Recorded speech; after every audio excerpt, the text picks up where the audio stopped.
O STF condenou 2 deputados e um ex-deputado a até 6 anos de prisão em um caso de, aspas, venda de emendas parlamentares no Maranhão. É a primeira condenação criminal do Supremo em relação a emendas desde que o Congresso passou a ter mais poder no orçamento, exatamente através desses recursos. Reportagem de Carol Rosito, de Brasília.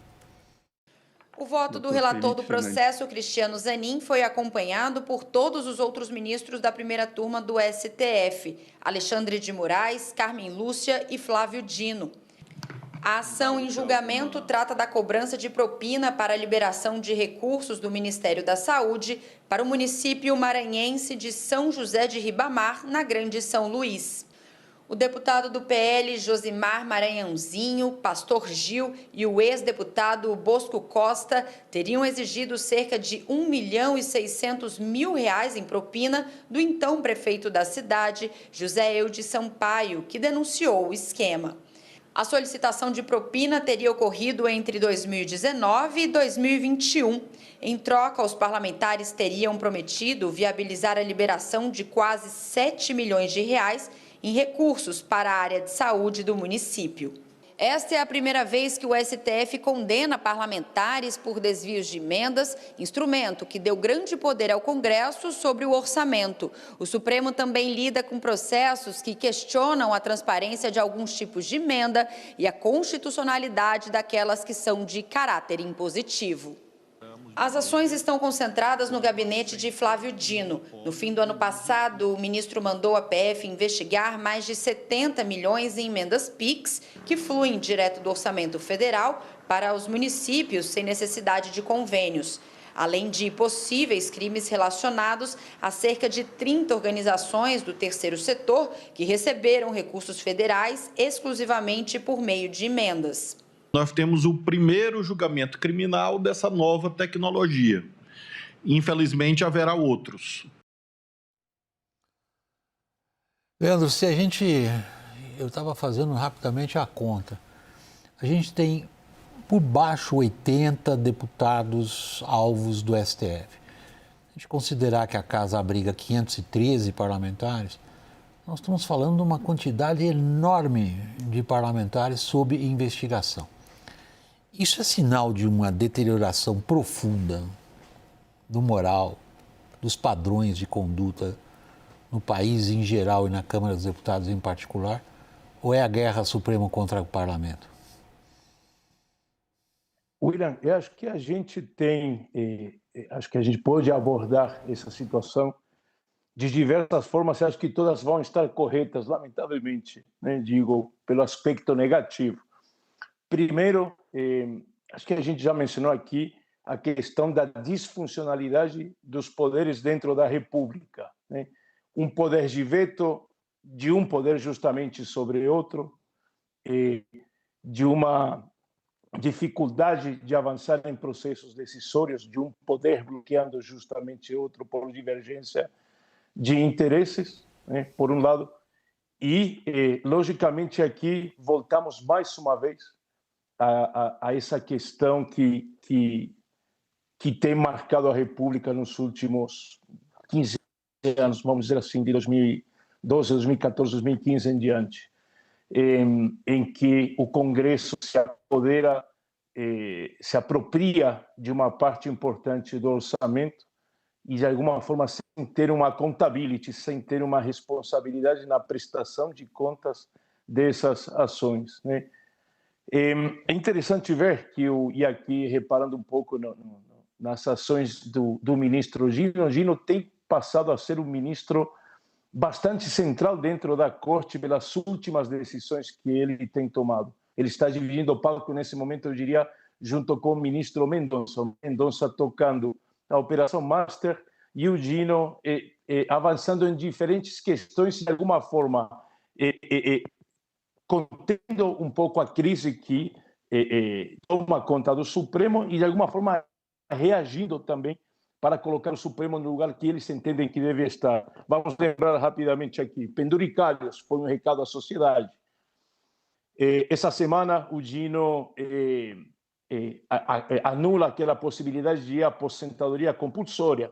Um recado, logicamente, ao Poder Judiciário, mas, de alguma forma, também tentando conter a crise que toma conta dos militares, quando temos generais influentes dentro das Forças Armadas que pretendem preservar a patente daqueles militares condenados. E, por último, hoje, né, a condenação também liderada pelo Gino no caso das emendas, com um recado direto ao Congresso, ou seja, de alguma forma tentando reforçar a posição do Supremo nesse diálogo ou enfrentamento, a gente também pode explicar assim, entre poderes. Diálogo ou enfrentamento. E esse recado chega no Congresso como, Caio? William, o Congresso sempre entendeu essa guerra das emendas como uma guerra de uma tentativa de interferência e fragilização de um poder sobre o outro e sempre entendeu a agenda do Flávio Dino como uma agenda dada pelo presidente Lula quando da nomeação do então ministro da Justiça para o Supremo. Ou seja, o Congresso entende que o Dino foi lá para isso.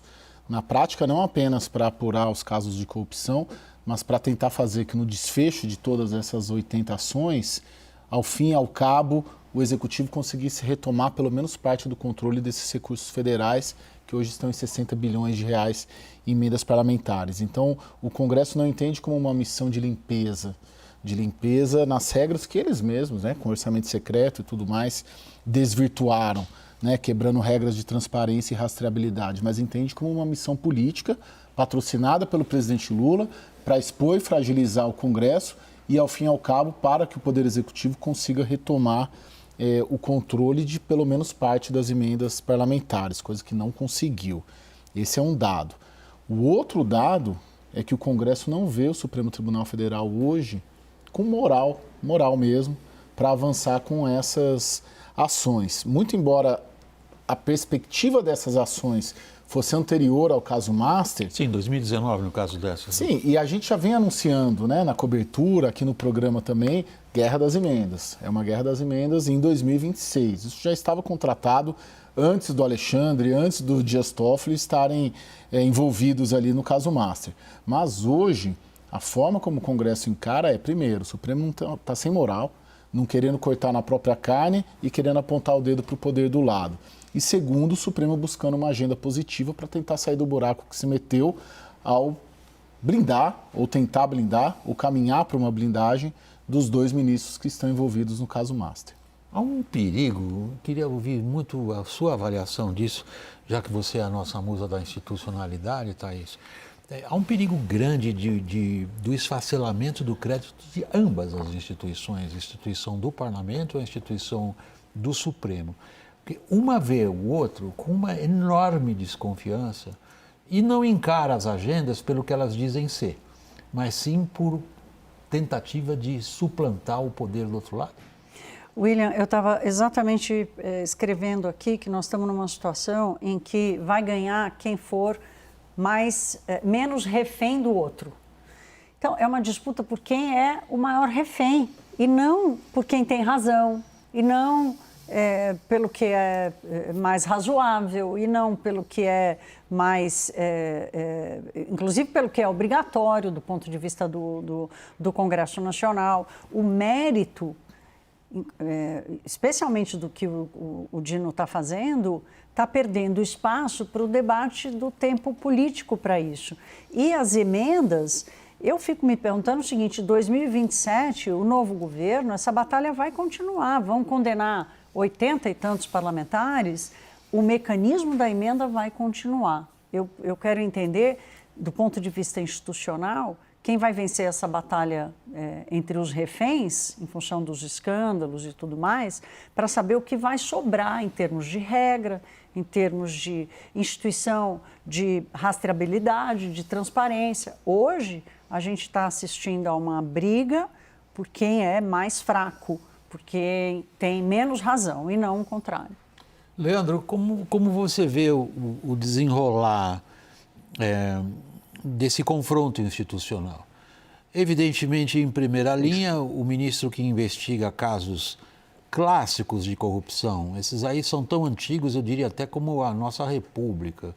O parlamentar consegue cobrar algo para trazer dinheiro, que é dinheiro do contribuinte, para onde deveria estar. É um clássico isso daí. Agora, não é assim que é visto no mundo político. E do outro lado, se a gente considera como o Caio está levantando e como a Thaís está prosseguindo nessa linha também. O parlamento começa a ver o judiciário não como uma instância que a gente tem que respeitar, goste ou não das decisões que toma, mas como uma instância que é parte do jogo político? William, vou me permitir aqui tomar como base os argumentos da Thaís para te responder ou tentar responder. A Thaís falou em disputa acirrada entre poderes e ela menciona de forma muito atenta justamente quem vence. Talvez vence aquele que tem mais recursos de poder. E aqui, na hora, eu lembrei da teoria das elites. Vocês devem ter escutado certamente, né, de Mosca e Pareto, em que a teoria das elites aponta a uma minoria que consegue se organizar de forma mais eficiente, né, justamente por ser quantitativamente menor, se organiza melhor e racionalmente acaba sendo mais efetiva. Aqui temos uma situação interessante, que é o Supremo, de alguma forma, ainda que com divisões e divergências internas, o que é natural, são 11 ministros, né, e que se veem ameaçados de uma forma talvez parecida. Então, eu entendo que nesse combate, nessa guerra, né, enquanto o executivo está focado, o governo, né, e até a oposição estão focados na sucessão presidencial, a batalha se centra entre o legislativo e o judiciário. E certamente o judiciário, pela configuração constitucional que a gente tem, e por esse corporativismo, né, esse processo decisório interno muito mais racional que o do Congresso, né, certamente o Supremo terá uma vantagem maior nessa disputa institucional dentro da República. Eu tive um pouquinho de dificuldade de acompanhar o que você estava dizendo, Leandro, por conta do seu microfone. Mas eu consegui entender, e você, por favor, me corrija, que se eu tive dificuldade, acho que a nossa audiência também, por razões técnicas, acompanhar seu raciocínio. Você estava se referindo à teoria das elites de um famoso cientista político, Pareto, correto? Correto. Segundo a qual as elites se alternam no poder, né? Esse é um resumo bem resumido de uma obra importante do ponto de vista de ciência política. E as novas substituem as antigas. Eu entendo corretamente seu raciocínio se eu afirmar que o Supremo, como elite, se organizou e está substituindo a do Parlamento? Totalmente afirmativo. E a quantidade, a organização do Supremo, o corporativismo do Supremo. Não podemos esquecer que o Congresso é uma casa política com diversos partidos, com governo, com oposição, com centro, e os ministros atuam de uma forma muito mais organizada, vamos dizer assim, com interesses em comum muito mais definidos, objetivos e racionais. Isso aí dá uma vantagem certamente importante nessa disputa aberta que nós estamos observando em tempo real praticamente entre o Poder Judiciário e o Legislativo. A tua interpretação é correta. Te agradeço, William, a colaboração. Não, porque é muito grave o que você está dizendo. Que nós estamos, no fundo, diante de uma disputa doutrinária política, né? Quase, não vou dizer ideológica, que isso não existe quase no Brasil. O Brasil é uma maçaroca ideológica.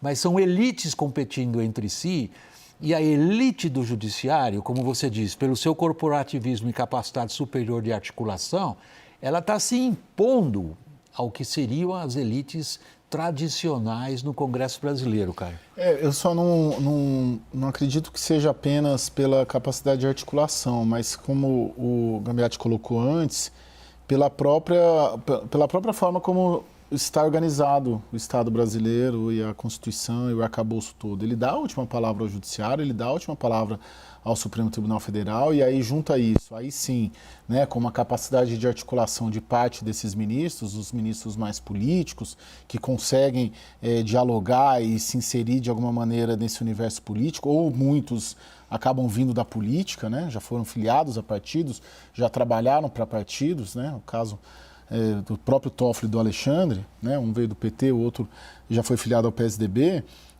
acaba crescendo esse volume de capacidade política e acaba fazendo uma interferência direta. Agora, então, porque o sistema ele está organizado assim, só que o sistema não estava organizado para não ter ministros políticos. E aí isso, o próprio contexto nosso, de 10 anos para cá, 15 anos para cá da política brasileira, acabou levantando essa bola e como encontrou perfis políticos ali dentro, juntou tudo. Engraçado, na análise do Leandro, a gente sempre viu, tradicionalmente, convencionalmente, como a gente cobre política há muitos anos, a gente sempre falou do espírito corporativista dentro dos parlamentares. Mas o que ele está dizendo é que o espírito corporativista do judiciário é superior ao dos parlamentares? William, eu tenho um pouco de dúvida sobre a sustentabilidade desse corporativismo, dada a atual divisão no Supremo, né? Porque os casos do Toffoli e do Alexandre de Moraes, especialmente do Toffoli, quer dizer, na verdade, não sei, eu acho que os dois estão equivalentes, né? Porque o contrato da esposa do Alexandre de Moraes e o envolvimento direto do Toffoli, todas as ações que ele tomou no caso Master, depois da gravação da reunião, acabaram provocando uma divisão no Supremo. Eu acho que o Supremo soube responder com maior unidade de outras formas em outras crises. Talvez a força do corporativismo ainda seja com um caráter muito mais institucional. Mas se a gente está dizendo aqui que institucionalmente o STF está muito mais fragilizado do que antigamente, eu não sei o quanto esse corporativismo vai conseguir proteger o próprio STF ou vai proteger as figuras do STF, como Flávio Dino, por exemplo, que tenta impor uma agenda moralizante. E no Congresso Nacional, como mesmo o Leandro disse, a dispersão da força política acaba prejudicando esse corporativismo.